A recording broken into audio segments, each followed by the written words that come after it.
Stop climate change, stop antisocial behaviour, stop small boats. The government's been busy this week laying out its attempts to stop all of that. But will it convince the people of Bristol? We are on the outskirts of the city tonight at South Gloucestershire and Stroud College in a Conservative-held area, but the city of Bristol itself is split into 4 constituencies, all of which are currently Labour. But our audience here, as always, reflects the electoral map of the country. And as well as all the above, they also want to know, will they ever get on the housing ladder? Welcome to Question Time.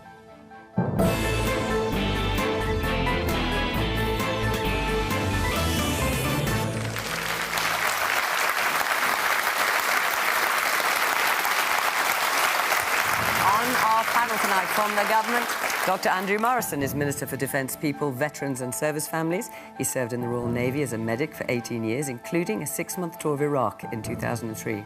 Emily Thornberry was elected to Parliament 18 years ago. She was Shadow Foreign Secretary for 4 years before running unsuccessfully for party leader in 2020. She now shadows what is effectively the government's in-house lawyer, the Attorney General.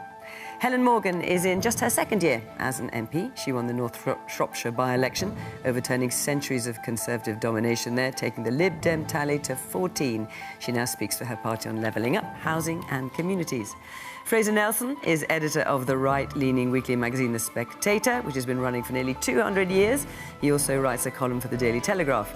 And Danny Sriskandarajah is the chief executive of Oxfam GB, the charity formed during the Second World War that pledges to end poverty and injustice. In his most recent blog, he said Britain's global reputation as a compassionate, generous nation is draining away.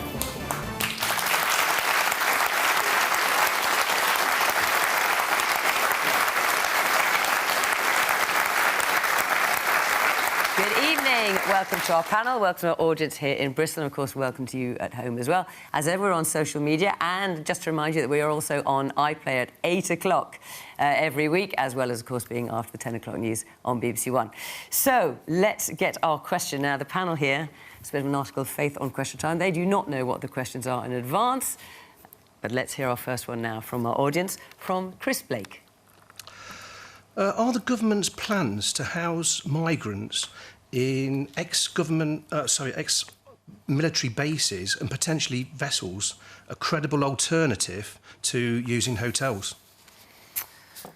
Right, so we've been hearing quite a lot about this this week. Emily, let's kick off with you. I mean, I don't know what they're doing. I have to say that, you know, it is something which the public takes very seriously. They want to have answers to this, and rightly so, you know, for a whole variety of reasons. But the asylum system is broken, and it was the Conservative Party that broke it. You know, before we left power, there were 14,000 people claiming asylum in the UK waiting for a decision, and now there is 160,000, and it's going up all the time. And what I think they're doing is they're not actually making a serious attempt to try to deal with the issue. I think what they're doing is they're just trying to divide us. They're just trying to distract us. They're just trying to get the headlines, just so that people can start fighting amongst one another. We can start arguing amongst ourselves and forget that actually what needs to happen is they need to start making some decisions about people who have come here to claim asylum, make those decisions quickly, be firm, be fair, make a decision fast, and get on and move on. It's not fair on the people who come here and claim asylum to be here for... I mean, I think that there are statistics like it's 450 days that you have to wait for a decision to be made if you're an adult. It's 550 days you have to wait if you're a child. But in terms of the question, Emily... You live in a hotel and you cannot do anything. You can't work. You can't do anything. You just sit there. Your life is suspended and you wait for a decision to be made. And it is simply wrong, and it's costing the country, is it £8 million a day? It's £6 million a day, £6 million. But just in terms of... So I hear what you're saying, Tozy, you just think it should be faster, clearly. But in terms of Chris's question, are the government's plans to house migrants in ex-military bases, potentially vessels? That's a credible alternative to using hotels. I haven't had Labour objecting to that. OK, so first of all... Are you objecting to that? Yeah, first of all, there's not... I mean... it's not as though they're saying that it's going to be an alternative. It's going to be an add-on. It's not like, and when we've asked questions about this, they're not going to be moving people out of the hotels and putting them in the army bases or in some sort of ship somewhere. It's an add-on to all the hotels that are already used. The answer to getting people out of hotels is to make the decisions faster, is to work with the National Crime Agency and actually have some people focusing on the gangs to make sure that we go for the gangs. OK, but just in terms of the question, right. Do Labour support or object to the idea of using barracks to house asylum seekers? I mean, I think that, as I say, I think that it's not actually... What I object to with the use of barracks is that it's going to be used as an add-on to the hotel. So it's not a solution to the hotels. OK, but in principle, you don't have a problem with asylum seekers being put in barracks, just... I don't have a problem with people being treated humanely, and I don't have a problem with a system which is firm and fast and fair. But, frankly, none of that is here with that. All they're trying to do is set up a fight and an argument so that we don't think about the core problem and the core reason why we have a problem. OK, so you're not committing to as to whether you're supporting barracks or not. No. Andrew, is it a credible alternative? What we've got to do is establish safe and legal routes for people who are seeking asylum. 45,000 people crossed the Channel last year. Some people come to grief as a result of that. That's an appalling situation. Yeah. And we should be doing everything and stretching every sinew to reduce that and get at the awful criminals that prey on these vulnerable people. But the government's not talking about increasing safe and legal routes until after it has reduced the current number, the current backlog. As I understand it, correct me if I'm wrong. So in the meantime, it's suggesting using military barracks. Is that a credible alternative? Well, we've got to get people out of hotels. There's no question about that. It's bad for the individuals. It's bad for the communities in which they tend to be. It's all-round bad news. I think this is part of the solution, but I have to say, dealing with this, Fiona, is going to be multifaceted. There is no magic wand that's going to deal with this situation. We will deal with it, I'm confident of that, but the solution is going to be multifaceted and actually really rather complicated. And in terms of being credible, you've got 166,000 odd people waiting to have their asylum claim processed, and the barracks will house something like 5,000. As I say, it's going to be part of the solution. It's not the whole part, but I think it's a credible bit in the jigsaw. All right, there's lots of hands. Let's come to this. Yes, the man of the cloth there. Let's hear from you. Is it really true to say that it is a credible situation?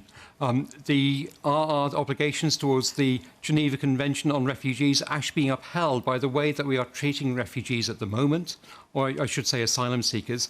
I have the joy of having asylum seekers in the parish where I work. They do not harm our community. They positively enhance our community. They are a great bunch of guys who are able to have made a real change for the better for the church where I am and for the community where I am.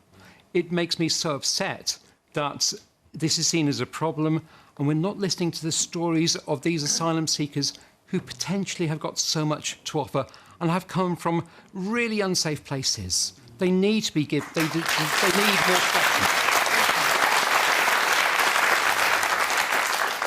Woman here, the young woman in the jacket and the sweater, yeah. Understandably, lots of the focus is on migrants who cross the Channel and end up in these barracks. But why isn't there any sort of...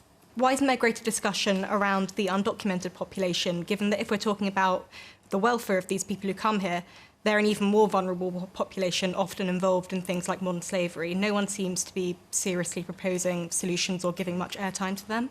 OK. The man here in the blue top. It's got to be better than putting them in hotels, where it was reported yesterday that it costs an individual £150 to put them in a hotel. Which hotels are they staying in? I certainly couldn't afford to stay in those hotels. So basis has got to be a financially better prospect. Danny. Well, look, this is a tragedy in so many ways. You know, on your last point, the bitter reality is also that some of those hotels are being paid for out of the aid budget. Yesterday, we found out in an independent report that a third of the UK's aid budget is now being spent in this country paying for hotels because the asylum system is not able to process people fairly. And I want to come back to the point made by the gentleman. You know, Fiona, you talked about my blog and talking about a compassionate Britain. Oxfam was founded 80 years ago on the basis that Britain was a compassionate and generous society. We helped build the Universal Declaration on Human Rights. We helped write the Refugee Convention. And now we've got governments that are trying to rip up those obligations.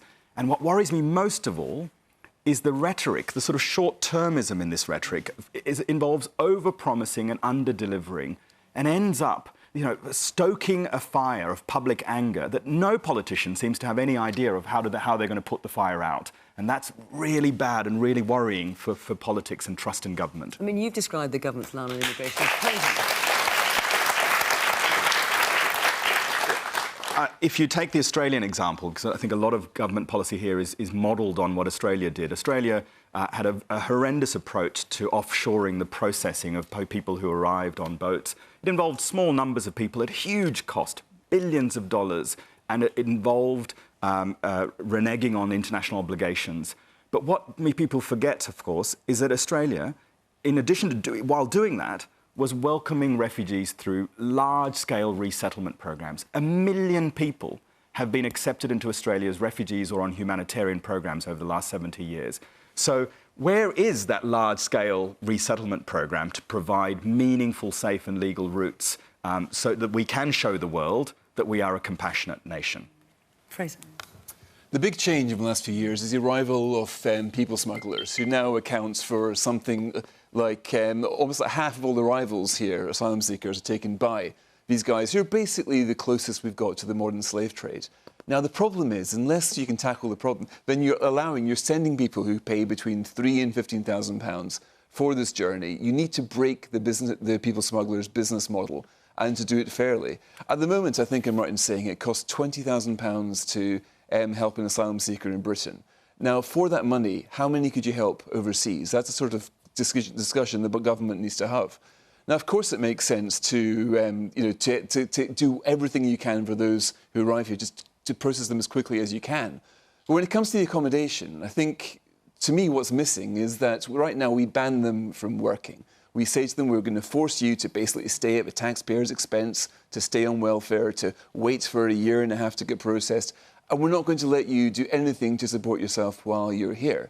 Now, these are some of the most energetic, most ingenious people that are incredibly creative. It seems to me a waste of money, a waste of talent to ban them from working. Yeah. So I think that is something that would save the accommodation. Just don't force them to stay at the taxpayer's expense. Look at the way when the Ukrainian refugees came in here, it was a very different situation. We allowed them to work. I think most of Ukrainian refugees managed to find a job, and many of them are now self-financing. I think this is a country with something like 1 million vacancies right now, one of the most we've ever had. We badly need workers.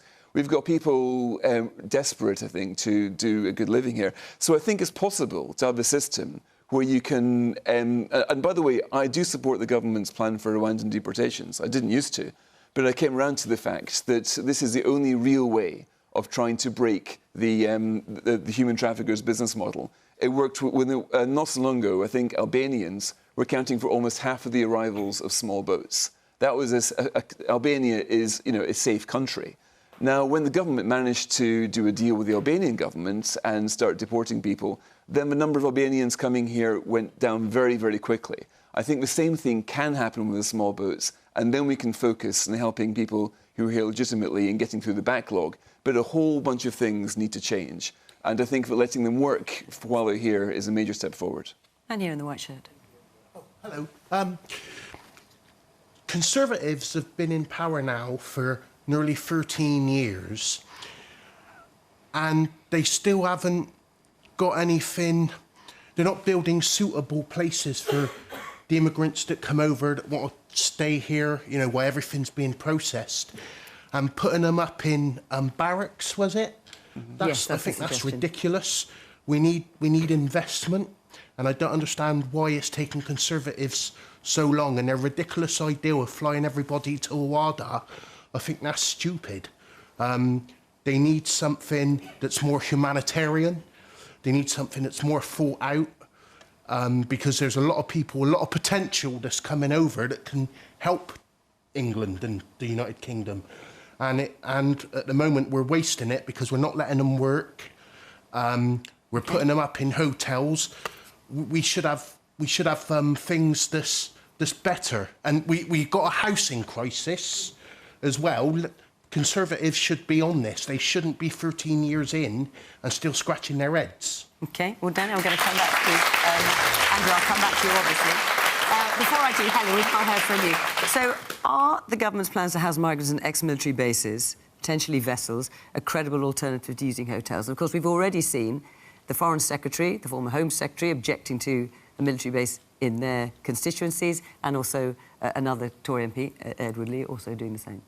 Well, I think overall we shouldn't be in a situation where we've run out of hotel space and now we're looking for ever more inventive ways of finding places for these people to languish while we process their claims. I think, you know, clearly they have to go somewhere because we haven't dealt with them properly. But it's outrageous that we've got 160,000 people languishing in hotels on £5 a day, waiting to be homed. And frankly, I was astonished by Andrew's answer because the government haven't prioritised safe and legal routes at all. They've prioritised the deterrent and the demonising of people who are coming here for safety at every step of the way. And I think it's extraordinary that we've heard that this evening because actually it's clearly the right answer. And the other thing that makes me quite angry is that the safe and legal routes that are in place, we know are a fallacy. We know there are people in Afghanistan who have a right to come here, who've been asked to go to the Taliban to get their documents stamped to come here. And I think, frankly, the way we're treating migrants at the moment, it's not only incompetent and highly costly, it's frankly inhumane and it's shameful. Let me hear from a couple more people. Yes, the man here in the blue sweater towards the front. Yeah, hi. I think that the government seems to be focusing on the wrong issue here. It's focusing on the symptoms and not the cause. And we constantly keep hearing sound bites from this government about Rwanda. I mean, if I was an asylum seeker looking to cross the Channel, I'd be more concerned about drowning. I mean, these people are willing to risk their life. So I wouldn't give a damn about going to Rwanda. I'd be more concerned about the risk of crossing the Channel in a small dinghy.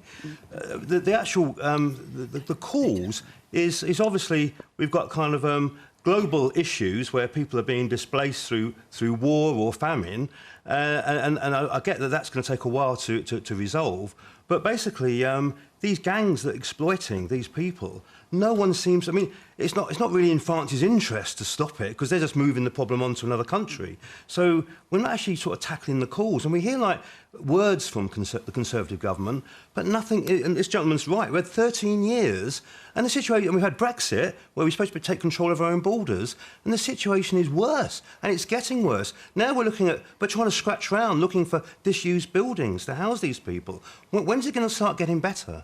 Let me just ask, because obviously the government is pursuing this policy in the belief that it is popular with the electorate. And so far what we've heard is pretty universal criticism of it. Is there anyone here who supports what the government is doing? I see loads of hands going down. Yes, you, sir, in the pink shirt. Let's hear from you. I'd like to say that most people would support offering a safe haven to people escaping terror and war zones. Isn't part of the problem the ability to filter people? I understand that the processing personnel have been reduced by about 40%, which is causing a logjam. OK. Well, listen, let's put these points. Andrew, so you're hearing... I have to say, I mean, when I asked for support, I didn't really see an awful lot. And you had the gentleman here who was saying, you know, you've been in power for 13 years. Yeah. When's it going to get better? Yeah. It's a fair call, but it's a pan-European problem. So you go to every country in Europe, you'll get a similar story. You'll get it in France, yes, but you're not in government for them. You're in government for here. So what are you going to do about here? It sets the context and it explains the complexity of the situation. Now, look, we've got to stop the boats for the reasons I've explained. We must stop the boats. We've got to get people out of hotels. That's completely unsatisfactory. What I would say, though, is there are safe and legal routes, and we've heard a couple of them described. We've had people from Syria, Hong Kong. We've had people from Ukraine, particularly, including in my constituency. These things exist. What I'm interested to see is what happens with Albania, since we're now repatriating Albanians because they have no basis to be in this country. And if we see, as we anticipate, a fall-off in people making that hazardous journey from Albania, a safe country, to the UK, then I think that will be an indicator of success. But I come back to what I said originally, Fiona. The solution to this isn't one-off, it's multifactorial, and the things we've heard described this evening are all part of a solution, but it's going to be long and complex, and at the end of the day, it will be incomplete. There will always be people who make that hazardous journey. What we have to do is to drive that down to a minimum and make sure genuine asylum seekers seek safe and legal routes to claim asylum in this country where they have always been welcomed. OK, I'm going to take another question. Before I do, I just want to say that we are on a 2-week break after this programme for Easter, as indeed are MPs. And when we return, we'll be in York and then we'll be in Ealing in West London. So if you'd like to come to a future programme, the address is on the screen here. Have a look there and you can see how to apply. So that's York and then Ealing in West London. We would love to see you. Right, let's take another question. I'm going to try and get through a number, if I can, tonight. Jeff Halls. Can we ever get to net zero? Right, OK. So the UK policy is to get to net zero by 2050, so to put no more greenhouse gases into the atmosphere than we take out. Can we get to net zero, Andrew? The government's made a big play today of its Green Day, whatever it's calling it. Yeah. The answer is yes, we can and we must. And there are two reasons for that, and they're two sides of the same coin. One is the environment and our need to protect it. Two is our security. And if the past few months have taught us anything at all, is that we must become more self-reliant on energy. 40% of our electricity last year was generated from renewables. We've cut our emissions since 2010 by 50%. That's the fastest rate in the G7. We're doing well in this country, and also that's generating prosperity for us and jobs, including in my own constituency. So there's every good reason, whether you believe in climate change or not, whether you think it's man-made or not, to be supporting this. And the answer to the gentleman is yes, we can, and yes, we will. Danny. I agree with Andrew on one point, which is that we must. I was in Somalia recently, where there is a heartbreaking drought, the worst drought we've seen in 40 years. And people in that part of the world who've had nothing to do with climate breakdown are suffering the consequences of climate breakdown today. There's been an 8-fold increase in humanitarian need as a result of extreme weather events that are driving droughts, floods, wildfires, cyclones. And so we have to do something like this. But the plans that the government have set out today are tinkering at the edges. There's no new money, there's no new investment, there are no new ideas. We need a game-changing set of interventions. And I was really disappointed that the Chancellor today wrote a blog that said that he doesn't want to get into a race on subsidies with the United States on who can subsidise green technology. This is a race to save our planet, to save our species. We need much better, more significant interventions from government. OK. The woman there in the orange cardie. When are the government going to stop their greenwash? At the same time they're saying they're doing such a wonderful job, they're outsourcing most of the carbon emissions to China and so on, because our manufacturing's been destroyed.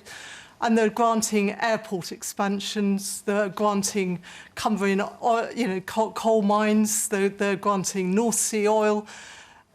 They're talking one thing, but actually doing very, very little. OK. I will come back to that. One there with the glasses. Yes. I think it's quite ridiculous that the minister talking. Oh, hang on a minute. I've got the microphone in the wrong place. Wait a minute. I'll come to you in a second. I can try to see. It's a woman back there in the glasses with the purple top. Yes. Oh, me. I think this question relates to the earlier question about immigration, because the things that we're doing in Britain now are going to have an impact on a lot of countries around the world. We're seeing it already with very low-lying islands, the Maldives, other places where people are having to leave their homes and resettle. So in terms of how the government is addressing all of this, are you going to start looking at how we start dealing with climate refugees? Okay. Now, who was it who was trying to... Was it you? Right, let's hear from you now. I think it's quite ridiculous that the minister's talking about his government's record like that, when only this week the government's own Committee on Climate Change said that they're only on track in 5 out of 45 of the objectives to reach net zero by 2050. And that's a time when, as I said before, they're continuing airport expansion, like here in Bristol, and they're also giving new oil licences to places in the North Sea and pushing that forward. I think that the government to claim that they're on track is completely ridiculous. OK. Actually, Helen, I'm about to come to you. Before I do, Andrew, do you want to answer some of these points? Because the government has given the green light to the opening of a new Cumbrian coal mine, which has been criticised by the UN. You've got the point here. You've also got the Climate Change Committee saying the government's not on track. You've got the National Audit Office saying the government's not on track. Oil and gas licences off Scotland. What makes you so sure you're going to get to net zero by 2050? Well, the first thing I'd say is that we have to take other countries with us. This is obviously a global phenomenon. A number of the guests this evening have pointed that out. We are responsible for 1% of global emissions. So if we completely close down our economy tomorrow, we will still scratch the surface of this, and it will put my constituents out of a job. There's no doubt about that. Now, I'm a local MP, and I know Bristol Airport reasonably well. I also know we're trying to green the aviation industry. I don't think anybody wants to wipe it out. I don't think anybody wants to... Hang on a minute. Why do you think people are laughing at that? Well, I think it's because aircraft and green don't necessarily automatically go into the same basket. On Saturday, the government's halving air passenger duty on domestic flights. Does that feel particularly green? If we are to maintain people's desire to do air travel, go on holiday reasonably cheaply, then we do have to green, as far as we possibly can, the aviation industry. And that's absolutely an imperative. Well, I'm not going to turn around to my constituents who work really hard, day in, day out, and who look forward to their 2 weeks in the sun. I'm not going to turn around to them and say, I'm sorry, but you can't do that. But if you lived in France or Germany or Italy, then you can. I think that would not be a popular thing to do. What I would say is, just to reiterate the point, we are streets ahead of our peer group. I'm really proud of the fact that we are decarbonising at the fastest rate in the G7. I think that is a real achievement. We should be proud of that. But I agree entirely, there is so much more to be done. I agree 2050 is a challenge target. It's going to be really difficult. It's going to alter profoundly the way we live our lives. But we have to do it. Helen. OK, all right, you're saying 2050 is too late. I mean, Helen, it comes down to very difficult choices, doesn't it? I mean, you're getting a barracking here from some people in the audience about flights, for example, but people do want to get on flights, and they do want to go on holiday and not be told that they can't do it, for example. I mean, there's lots of things like that. Well, that's true, but I think the government has made some really, appalling progress, really, since 2015. I think we did make good progress, actually, when we had a Lib Dem Climate Secretary, Energy Secretary, and we quadrupled the energy output from renewables, but it's been pretty sluggish since, and people in the audience, I think the lady over there already mentioned the Cumbrian coal mine. There's no commitment to So you think that should, just to be clear, you think that shouldn't be opened? It shouldn't be opened, and it was the local people in Cumbria didn't want it open either, and there's no sense to this decision. So what are the difficult choices that the Lib Dems would make, for example, in order to get us to net zero by 2050, or as the UN wants, by 2040? Well, there are some easy things you can do, like insulate houses, for example, which wasn't mentioned in today's. And how easy is that, actually? We've got 20 million homes. Many of them, I mean, insulating new builds is perhaps easier. But when it comes to, Britain's old housing stock, how easy is that, actually? Well, you've just got to invest, haven't you? We've got to have the right people with the right skills to do those jobs, and we've got to have the right incentives in place for people to want to improve their housing. And there's got to And have you any idea how much that would cost? And if I don't know off the top of my head how much that would cost, but the reality is we have to make these choices now. And there are ways of bringing down that cost. So, for example, if you do a whole street in one go, that's far cheaper than doing little pepper-potted houses here and there. So there are steps that we can take, but today didn't include allowing onshore wind generation. I mean, there are loads of things that could have been done today that were simple, straightforward steps that were missing from this plan. And I'm afraid the lady up there is right. This was just greenwashing. Fraser. We're incredibly down on ourselves in this country about the progress we make. I mean, Andrew Murrison isn't quite right to say we've made the best progress in the G7. We've made the best progress in the G20. There is not an industrialised country in the world that has cut their carbon emissions faster than Britain. Closed all the coal mines. Well, yes, we have. We've moved to gas and it's a lot more efficient, but there is nowhere. And a lady there talks about greenwashing. Now, even if you include the things that we import from China, then we made the second best progress in the whole of the G20. Our carbon emissions are now the lowest since Victorian days, not since 1857 has our carbon output per capita been so low. This is, in my lifetime, carbon emissions have halved. Now, this is incredible progress, and the answer is not to tax the poor off the roads and out of the sky, is not to ramp up people's heating bills to even more unaffordable than it is already. This is being done, by and large, by simple scientific progress. We're using things far more efficiently. The engines of, I hate to say the word, but capitalism. Capitalism and technology, consumer choices. We are becoming cleaner and greener. We are learning to tread more lightly on the planet. But when you hear, Fraser, the UN saying we're just not getting there fast enough, we're not going to make it, we're not going to stick to this 1.5 degrees above the industrial level, above the 19th century, we're just not going to get there. Yeah, by the we, they don't mean Britain as 1%. No, sure, they mean the world. But China. Fairness, of course. And by the way, this is where I find Oxfam's position on this strange, because I would have thought, take China, right? In the last 40 years, China's carbon emissions have quadrupled. A big problem, right? But why they quadrupled? Because China has taken 800 million people out of poverty. When countries rise from their agrarian knees, when they stop being quite so poor, they start to consume a little bit. Now, is China's carbon footprint a price worth paying for taking all those million people out of poverty?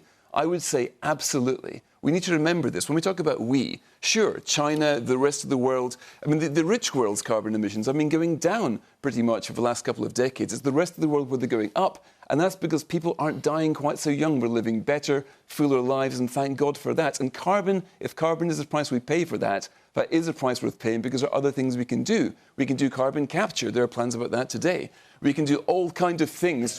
We do not have to make the poor and those who can barely afford to take a flight or a drive in their car, they do not have to bear the price for this. Technology can do it, and we know that because look at the last 40 years. The progress we're making in Britain is unbelievably good, and we should congratulate ourselves, I think, a little bit more for that.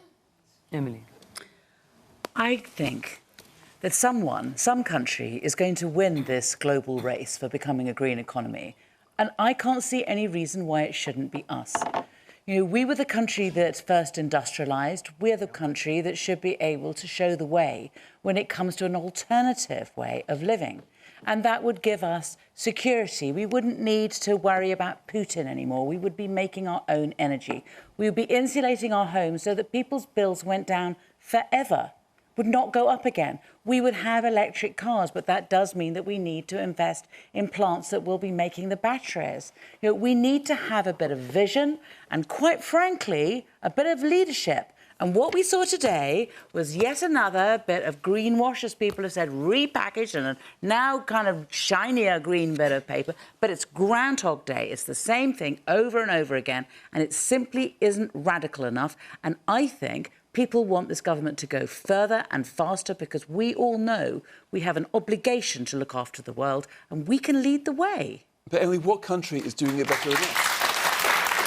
That's not the point. No, it is. That's not actually. Do you know what? Do you know what? Do you know what? It's not the point. It's not the point. It's not the point. First of all, I think it's arguable as to whether other countries are doing worse. I mean, you know, you go to somewhere like Denmark or Sweden, and you see the way in which they insulate their homes and where they get their energy from.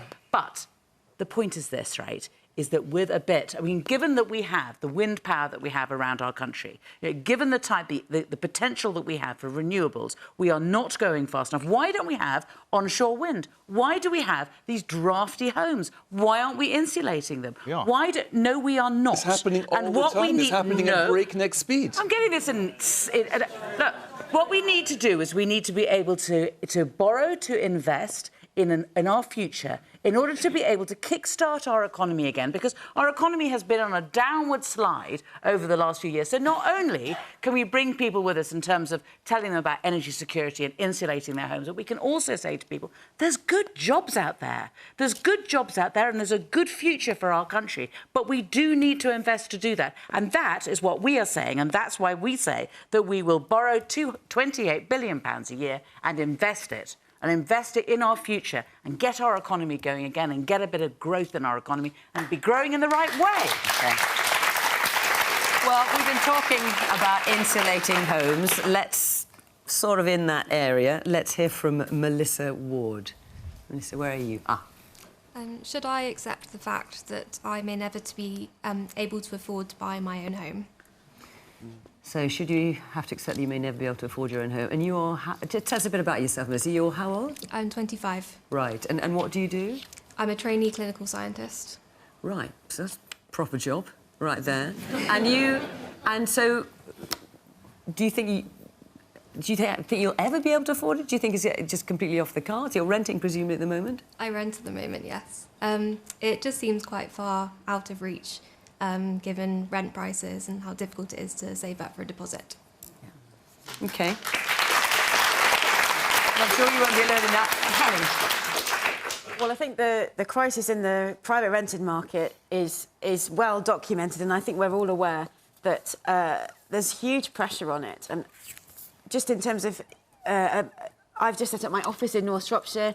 A couple of people moved to North Shropshire to come and work for me, found themselves in exactly your position, except they couldn't even find somewhere to rent. And somewhere like North Shropshire, where you would expect the pressures to be low, they're extremely high. People are struggling to find homes. I mean, well, the number of available homes to rent in the UK has decreased by a third since in the last 18 months. Well, look, housing is your brief. What can be done about it? Well, I think there are two things. I think first of all, the top-down housing targets that all parties have had on their commitment sheet, if you like, for a long period of time, haven't delivered. We haven't delivered 300,000 new homes since the 60s, and it's not working. So we need to have a fresh approach to how we look at new housing. But for me, most importantly, we need to have a fresh approach to social housing, because we know there are 1.5 million people on social housing waiting lists, and that's adding pressure into the private rented market, pushing rents up for people like yourself who can't save for a deposit because of it.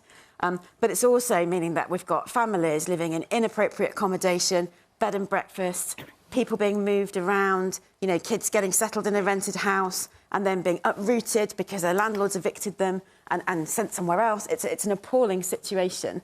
The government have promised renters reform. They haven't delivered it. We need to see that. We need to see it now. But I think most importantly, we need to see a proper investment in social housing.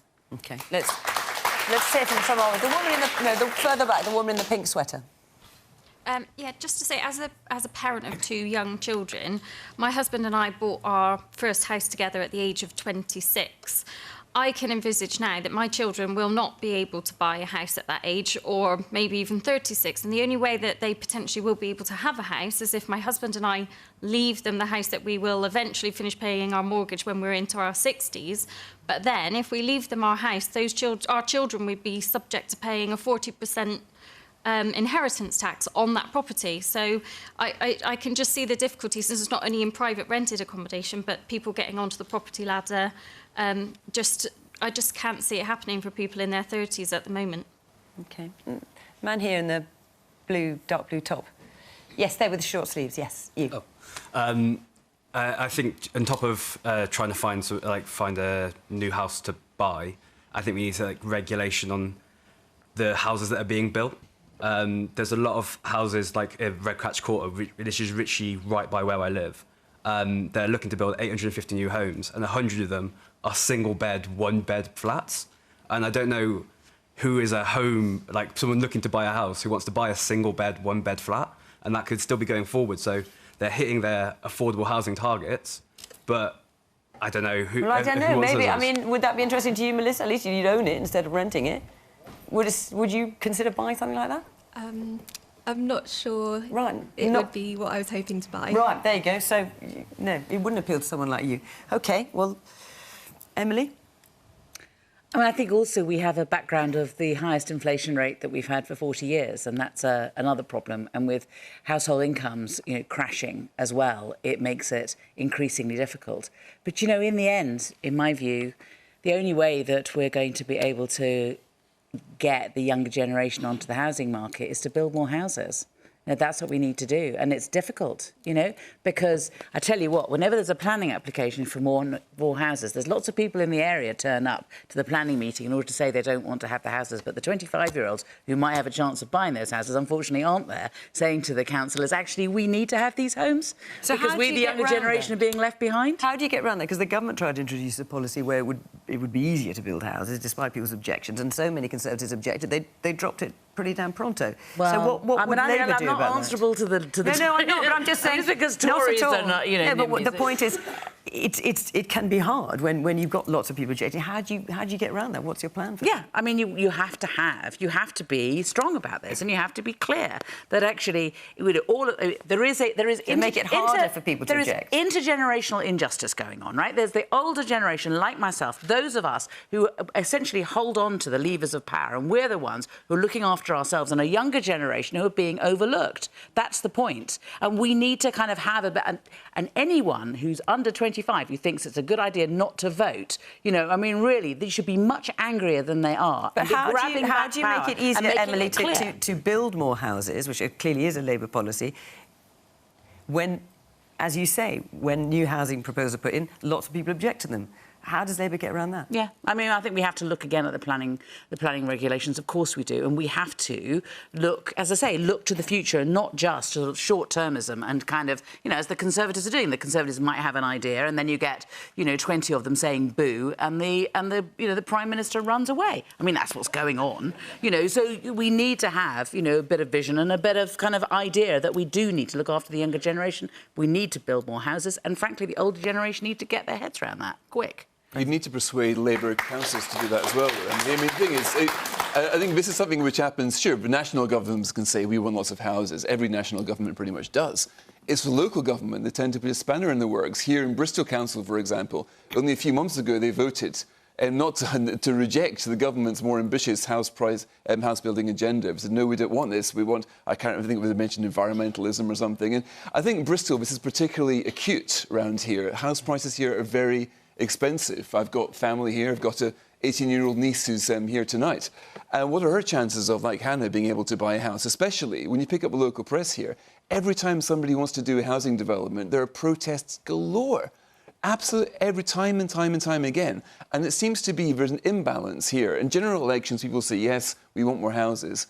But when it comes to, on a local basis, the NIMBYs seem to speak more loudly than young people. And I mean, Emily's absolutely right in what she says about we need to build more houses, but we need Labour councils to be saying, yes, we need to build more houses, to do everything they can to help the vision of that. We need Tory councils. Well, I think we do. Oh, no, the thing is, this isn't a party political issue, but the councils in general are way more swayed by NIMBY voices than they are by people like Hannah. My Labour council tries to build houses wherever they can. The joke in my constituency is if you move your car in the morning, you come back, there's a flat there. I mean, we really are trying to build as much as we can. Well, I don't think anybody can accuse Bristol Council of taking that view.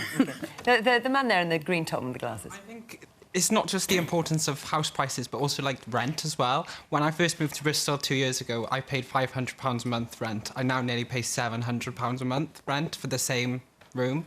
And I think there needs to be some type of regulation. And there's talk of rent controls, aren't there, here as well? The council's thinking of that. And that would make the problem a lot worse. Everywhere it's been tried, rent controls makes it worse. But that's why the Renters Reform Bill is so important, because at the moment, Section 21 evictions mean that landlords can kick you out just so that they can put the rent up by an enormous amount, and there's no long-term secure tenancy. So this Renters Reform Bill is really important so that we can ban those evictions, those no-fault evictions, and bring in longer-term, sort of 3-year tenancies so that that doesn't happen. And the government have said they'll do it, and frankly, I don't know what they're waiting for. OK. Well, Melissa wants to buy her own home, though. That's what she wants. Danny? Well, I think there's something that links all three of the questions we've been talking about today, about whether it's migration, climate change or housing. And we've got a political system in which short-termism trumps long-termism, in which self-interest...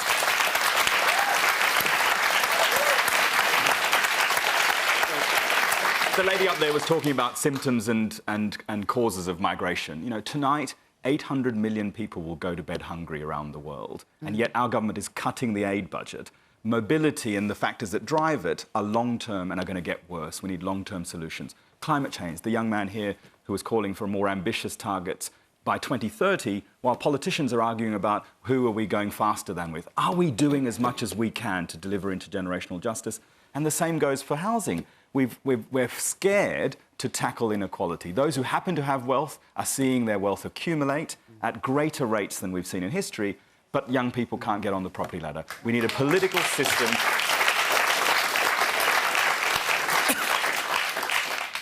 Andrew, how are you going to help Melissa get on the property ladder? Melissa, I want you to have your own home.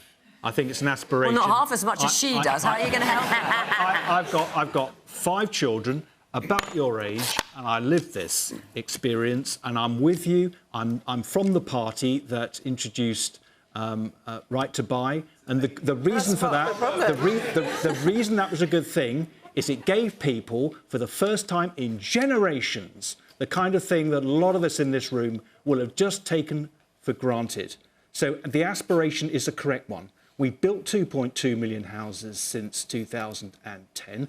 I have lived the experience. Yeah, but you know, you're way off target in terms of meeting your target of 300,000. So I deal with all this, and Emily is quite... OK, but so how do you help her? Right to buy was quite some time ago. How are you going to help her now? I need to make this point, because it's the lived experience of all constituency MPs. The reason we got the 2.2 million is because we have lived in a target-driven environment. That's what's driven these. But locally, it means that we have to face down sometimes vociferous opposition from people who don't want these houses on their doorstep. But you go round my constituency and 650 up and down this country, you'll see building going on right now. But it's not fast enough. And the government's dropped the compulsory targets now. Part of it is the way that landowners and developers are gaming the system. And I think that's a great unspoken problem in this. We need to deal with that. I accept it. It's a fair challenge. And I suspect each one of us politicians, each one of our parties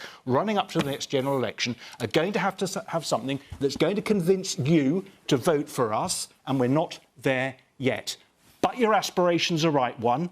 I want you to own your home. I'm confident you will. We've all got a job to do, because I don't suppose any of us have given you a convincing answer tonight to design something that's going to work for you. So from what you've heard, are you confident that you will? Not entirely. Right, OK. We hear you. Let's take another question from Anne McConville. What action would you take to stop juvenile knife crime, vandalism and substance abuse? So, only this week, the Prime Minister has announced his anti-social behaviour action plan, which aims to tackle all of those, plus a few other things as well. Fraser, what action would you take? Every 5 years or so, each government goes through the same kind of convulsion to crack down on antisocial behaviour. And it's these, the various things. They're going to ban laughing gas. I think that was the latest thing. I mean, and it's they never seem to be very persuasive. But when it comes to things like substance abuse, I don't quite regard that as antisocial behaviour. I see that more as social breakdown. That's more of you talking about what can you do we're talking there about people who live in the margins of society. What can you do to support families, broken families? What can you do to help people who aren't employed get into society? That's it's not just people like that who are kids of people like that taking laughing gas. But if you look at overwhelmingly, if you look at substance abuse, for example, this is problems of. It's not. There's a very big difference between that and between, I don't know, disorder on the corner of the streets. So I think I wouldn't categorise that as antisocial behaviour necessarily. I would say that's a problem of a broken society, and we've slipped into that again. So there's a lot more that the government can do, I think, to support people on the margins and to think about it systemically. I think that a lot of local authorities have cut back the counselling and the social services they've done over the last 10 years. I think that was a mistake, and I think quite a lot of the time there's nobody you can go to for help now, far less than you were able to 10, 15 years ago. So there you can see the edges of our society starting to fray in a very alarming way. And I don't see it as a law and order crackdown. I don't think any kind of law and order crackdown are going to help the sort of problems that you talk about. Danny. I agree with Fraser. We need to invest in our public services. Everywhere that Oxfam works around the world, we find the best way to reduce poverty is to provide people with a safety net. Invest in education, invest in health. Allow those people who are living on the margins of your society a route to a better life. And yet in this country, it's a tragedy that the sorts of issues we deal with in other parts of the world, we're having to talk about here because we've been underinvesting in the safety net, in social protection. And we talk about a cost of living crisis here, which sounds as if there's some sort of inevitable mechanism, an invisible hand that's, driving inflation. That's not what's happening. We have an inequality crisis. We are... So where's Danny...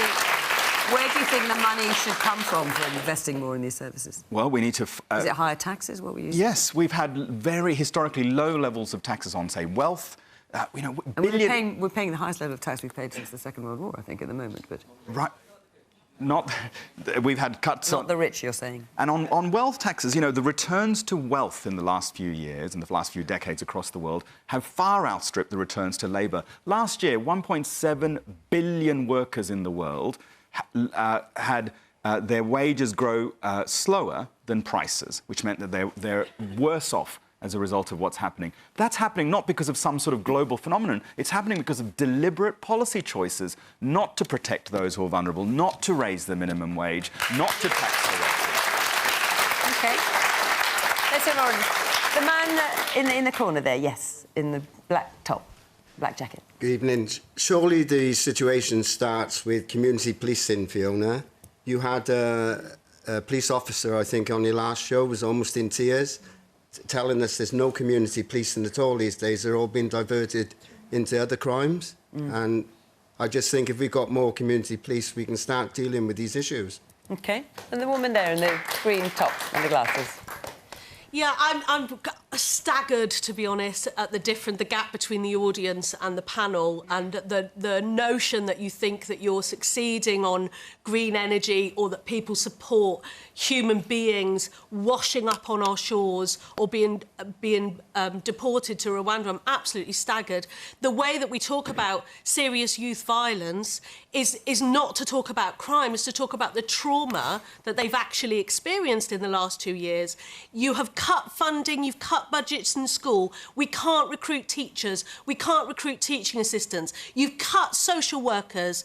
You have cut local services to the bone. And then you're worried about antisocial behaviour. There are no youth services. There are no youth services. And absolutely, there is so clearly a gap. There is such a massive gap between what you're saying and people's experience. Why can't people buy a house? Look at their wages. They're a teacher, they have been through university, paid over 30 grand, if not more, to go to university. This ideological, want to control rent, use rent control, want to have houses, build more houses, because you can find the money to build HS2 and drill through forests. This is what we're talking about. These are ideological choices. You've done nothing for green energy in 13 years. Nothing. Absolutely nothing. So I think when we're talking about young people and supporting them, what has been put in place for young people? A tutoring programme. OK, let's put some of these points to the Minister. It's woeful. It is woeful. You heard the lady. The original question was about knife crime. Well, and the substance abuse, but you've heard two people here and from the audience also talking about, well... In the time you give me, Fiona, in terms of what action will you to take, and they're suggesting not the cutting services might be part of the action you could take. OK, in terms of knife crime and antisocial behaviour, because they're part of the same spectrum, it's all crime, but serious crime has come down quite a lot. 50% since 2010, except for fraud. And the gentleman is absolutely right. Why would you leave out fraud? I don't understand that. Because because if you put fraud in, it's crime. What happens is the criminals have become invisible, and it touches. But that doesn't mean they shouldn't be part of the statistics. No, but it touches on the point about community policing, because although we've recruited 16,000 policemen. What people say to me is they want visible policing, but those policemen are tackling online fraud. That's where the criminals No, they're not. Yes, no, they're not. They're yes, absolutely they are. not. Online fraud is a calumny because it affects the most vulnerable. It affects the elderly and those who are... You have 1,000 police officers dealing with fraud. Less robust. You have 8,000... Hang on, let Moss, then I'll let you. So it's vital that we do deal with fraud, and I'm very grateful to the gentleman for mentioning it. But a 50% cut... since 2010 is a real achievement. Hang on, but I'm really confused. If fraud is such a calumny, why are you not including it in the figures? Those are the published figures. So those figures have excluded So if you include fraud, crime has gone up. No, it won't have gone up. Well, hang on. It will have. It's gone down. That's when the Conservative, I thought you might mention this. When the 50%. Conservative government came into power, there were just over 4 million recorded crimes. It is now 6.3 million. So, and there are different ways of recording crime, in fairness. Really are. I get that, but that's according to the Office for National Statistics, so I just thought I'd put that in there. What action would you take to stop juvenile knife crime, vandalism and substance abuse? Emily?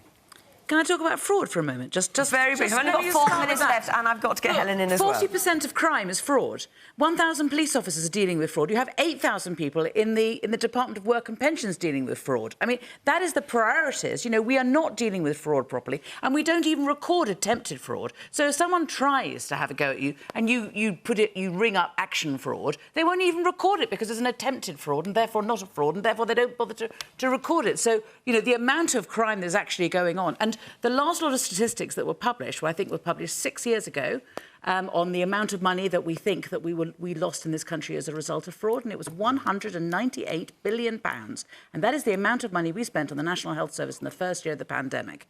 So, you know, the idea that the Tories can talk about, you know, crime going down when they're overlooking £198 billion worth of crime is quite extraordinary, in my view. And just listen briefly, because I must bring Helen in.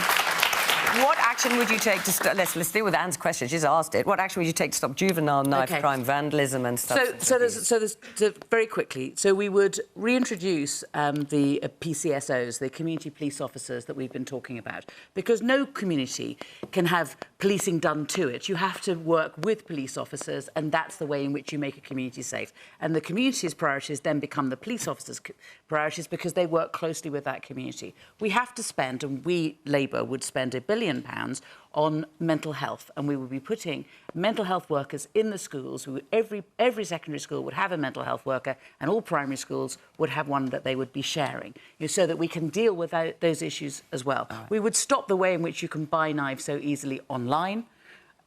I've got a list. I know, but otherwise Helen is not going to get a word in it. Just forgive me, and I must let Helen have a chance as well. Well, I think that's a good question, and I think we need to split out low-level antisocial behaviour, knife crime and substance abuse, because I think they're all quite different things. I'm not going to repeat what Danny and Fraser said about substance abuse because I broadly agree with them. On low-level antisocial behaviour, it does ruin people's lives when they feel unsafe to go out. I think the lack of community support officers is a real problem. The number of visible police officers on the street has fallen, and locally people will tell you they haven't seen an officer, they can't be bothered to report a crime because no one turns up. And ultimately, you're not being tough on crime if nobody even bothers to report one in the first place. Knife crime, I think, is much more problematic. I think youth services are critical to that. And I think the hollowing out of local council budgets that we've seen since 2015, £2 billion cut from local council budgets, 35% reduction in some cases, is what's at the bottom of that problem with youth and some of the types of crime that they turn to. OK. I've got about a minute left. Let's hear from the woman there. Yes, you. Crime and poverty are interlinked, and we're, you know, the poorest in our society have been getting poorer and poorer. And one of the things that I notice is when parents are stressed, that sort of impacts on the children.